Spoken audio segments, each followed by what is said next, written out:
আসসালামু আলাইকুম। আমি সামিয়া। সিকান্দার আবু জাফর রচিত নাটক সিরাজউদ্দৌলা তৃতীয় অঙ্কের চতুর্থ দৃশ্য পাঠ করে শোনাব। সময় ১৭৫৭ সাল ২৫শে জুন। স্থান মুর্শিদাবাদ নবাব দরবার।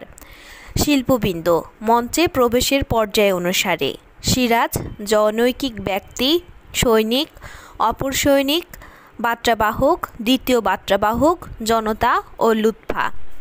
দরবারের গণ্যমান্য লোকের সংখ্যা কম, বিভিন্ন শ্রেণীর সাধারণ মানুষের সংখ্যাই বেশি। স্মিত আলোয় সিরাজ বক্তৃতা করছেন। ধীরে ধীরে আলো উজ্জ্বল হবে।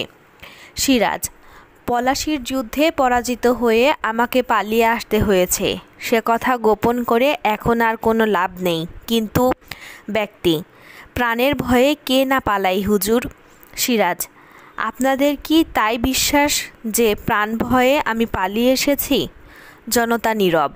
সিরাজ: না, প্রাণের ভয়ে আমি পালাইনি। সেনাপতির পরামর্শে যুদ্ধে বিধি অনুসারে আমি হাল ছেড়ে দিয়ে বিজয়ী শত্রুদের কাছে আত্মসমর্পণ করেছি। ফিরে এসেছি রাজধানী স্বাধীনতা বজায় রাখবার শেষ চেষ্টা করব বলে। ব্যক্তি: কিন্তু রাজধানী খালি করে তো সবাই পালাচ্ছে জাহাপনা। সিরাজ: আমি অনুরোধ করছি কেউ যেন তা না করেন। এখনও আশা আছে। এখন আমরা একত্রে রুখে দাঁড়াতে পারলে শত্রু মুর্শিদাবাদে ঢুকতে পারবে না। ব্যক্তি: তা কি করে হবে হুজুর? এত বড় সেনাবাহিনী যখন ছারখার হয়ে গেল। সিরাজ: তারা যুদ্ধ করেনি, তারা দেশবাসীর সঙ্গে, দেশের মাটির সঙ্গে প্রতারণা করেছে। কিন্তু যারা নিজের স্বার্থের চেয়ে দেশের স্বার্থ বড় করে দেখতে শিখেছিল, মুষ্টিমেয় সেই কয়েকজনই শুধু যুদ্ধ করে প্রাণ দিয়ে গেছে। তাই প্রাণদান আমরা ব্যর্থ হতে দেব না। ব্যক্তি: পরাজয়ের খবর বাতাসের বেগে সর্বত্র ছড়িয়ে পড়েছে জাহাপনা। ঘরে ঘরে কান্নার রোল উঠেছে। বিজয়ী সৈন্যের অত্যাচার আর লুটরাজের ভয়ে নগরের অধিকাংশ লোকজন তাদের দামি জিনিসপত্রগুলো সঙ্গে নিয়ে যে কোনো দিকে পালিয়ে যাচ্ছে। সিরাজ: আপনারা ওদের বাধা দিন, ওদের অভয় দিন। শত্রু সৈন্যদের হাতে আমরা পড়বার আগেই সাধারণ চোর ডাকাত ওদের সর্বস্ব কেড়ে নিবে। ব্যক্তি: কেউ শোনে না হুজুর, সবাই প্রাণের ভয়ে পালাচ্ছে। সিরাজ: কোথায় পালাবে?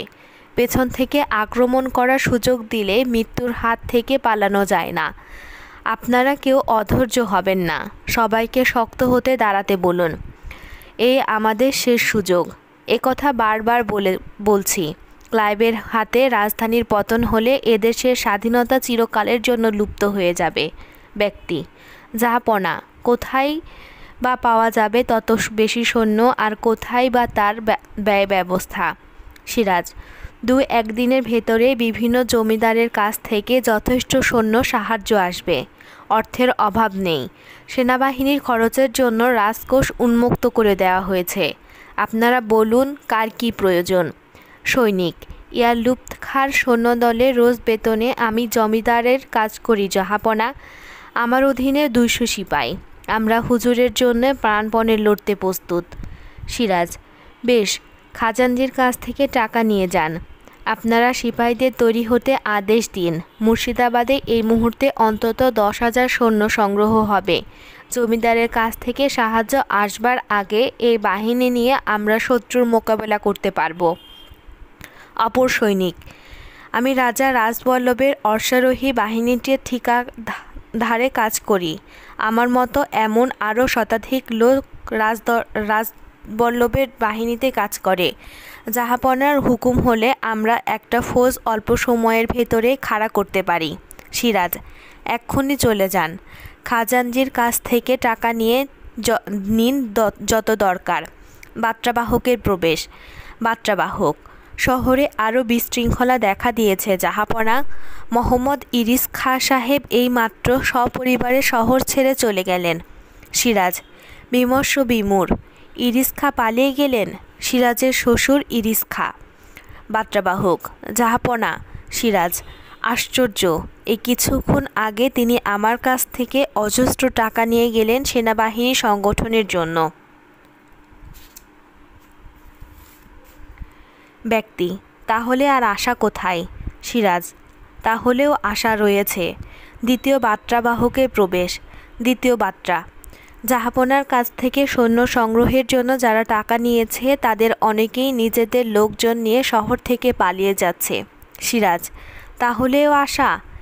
ভীরু প্রতারকের দল চিরকালই পালায়, কিন্তু তাতে বীরের মনোবল ক্ষুণ্ণ হয় না। এমন করে পালাতে পারেন মীর মর্দান, মোহনলাল, আলীবর্দী, নৌবে সিং। তার বদলে তারা পেলেন শত্রুর অনুগ্রহ, ভূবত্র সম্পদ এবং সম্মান, কিন্তু তা তারা করেননি। দেশের স্বাধীনতার জন্য, দেশবাসীর মর্যাদার জন্য তারা জীবন দিয়ে গেছেন। স্বার্থান্ন প্রতারকের কাপুরুষরা বীরের সংকল্প টলাতে পারেনি। এই আদর্শ যেন লাঞ্ছিত না হয়, দেশপ্রেমিকের রক্ত যেন আবর্জনার স্তূপে চাপা না পড়ে। জনতা নীরব। সিরাজের অস্থির পদচারণা। সিরাজ: সমস্ত দুর্বলতা ঝেড়ে ফেলে আমরা ভেবে দেখুন কে বেশি শক্তিমান। একদিকে দেশের সমস্ত সাধারণ মানুষ, অন্যদিকে মুষ্টিমেয় কয়েকজন বিদ্রোহী। তাদের হাতে অস্ত্র আছে, আর আছে ছলনা এবং স্বার্থ। অস্ত্র আমাদেরও আছে, কিন্তু তার চেয়ে যা বড়, সবচেয়ে যা বড় আমাদের আছে সেই দেশপ্রেম এবং স্বাধীনতা রক্ষার সংকল্প। এই অস্ত্র নিয়ে আমরা কাপুরুষ দেশদ্রোহী অবশ্যই দমন করতে পারব। ব্যক্তি: সাধারণ মানুষ তো যুদ্ধ কৌশল জানে না হুজুর। সিরাজ: তবু তাদের সঙ্গবদ্ধ হতে হবে। হাজার হাজার মানুষ একযোগে রুখে দাঁড়াতে পারলে কৌশলের প্রয়োজন হবে না। বিক্রম দিয়েই আমরা তাদের শত্রুদের হতবম্ব করতে পারব। তা না হলে ভবিষ্যতে বছরের পর বছর দেশের সাধারণ মানুষ দেশদ্রোহী এবং বিদেশি দস্যুর হাতে যেভাবে উৎপীড়িত হবে তা অনুমান করাও কষ্টকর। আপনারা ভেবে দেখুন, কেন এই যুদ্ধ? মুসলমান মির্জাফর, ব্রাহ্মণ রাজবল্লভ, কায়স্থ রায়দুর্লভ, জৈন মহাতাব চাঁদ শেঠ, শিখ উমিচাঁদ, ফিরিঙ্গি খ্রিস্টান ওয়ার্ডস ক্লাইভ আজ একজোট হয়েছে কিসের জন্যে? সিরাজউদ্দৌলাকে ধ্বংস করবার প্রয়োজনে। তাদের কেন এত বেশি? তারা চায় মসনদের অধিকার, কারণ তা না হলে তাদের ব্যক্তিগত স্বার্থ রক্ষা হয় না। দেশের উপরে অবাধ লুটরাজের একচেটিয়া অধিকার তারা পেতে পারে না সিরাজউদ্দৌলা বর্তমান থাকতে। একবার সে সুযোগ পেলে তাদের আসল চেহারা আপনারা দেখতে পাবেন। বাংলার ঘরে ঘরে হাহাকারের বন্যা বয়ে দেবে মির্জাফর ক্লাইভের লুণ্ঠন অত্যাচার, কিন্তু তখন আর কোনো উপায় থাকবে না। তাই সময় থাকতে একযোগে মাথা তুলে দাঁড়ান, আপনারা অবশ্যই জয়লাভ করবেন। ব্যক্তি: কিন্তু জাহাপনা, সৈন্য পরিচালনার যোগ্য সেনাপতি তো আমাদের নেই। সিরাজ: আছে। সেনাপতি মোহনলাল বন্দী হয়নি, তিনি অবিলম্বে আমাদের সঙ্গে যোগ দেবেন। তাছাড়া আমি আছি। মরহুম আলীবর্দীর আমল থেকে এ পর্যন্ত কোনো যুদ্ধে আমি শরিক হইনি। পরাজিত হয়েছি একমাত্র পলাশীতে, কারণ সেখানে যুদ্ধ হয়নি, হয়েছে যুদ্ধের অভিনয়। আবার যুদ্ধ হবে, আর সৈন্য পরিচালনা করব আমি নিজে। আপনাদের সঙ্গে যোগ দেবেন বিহার থেকে রামনারায়ণ, পাটনা থেকে ফরাসি বীর মাসিয়েল। বার্তাবাহকের প্রবেশ। বার্তা: সেনাপতি মোহনলাল বন্দী হয়েছে জাহাপনা। সিরাজ কিছুটা হতাশ। মোহনলাল বন্দী হয়েছে? জনতা: তাহলে আর কোনো আশা নেই, কোনো আশা নেই। জনতা দক্ষতার কক্ষ ত্যাগ করতে লাগলো। সিরাজ: মোহনলাল বন্দী, কতটা যেন আত্মসংবরণ করে। তাহলে কোনো ভয় নেই, আপনারা হাল ছেড়ে দেবেন না। সিরাজ হাত তুলে পলায়নকর জনতাকে আশ্বাস দেবার চেষ্টা করতে লাগলেন। জনতা তাতে কান না দিয়ে পালাতেই লাগলো।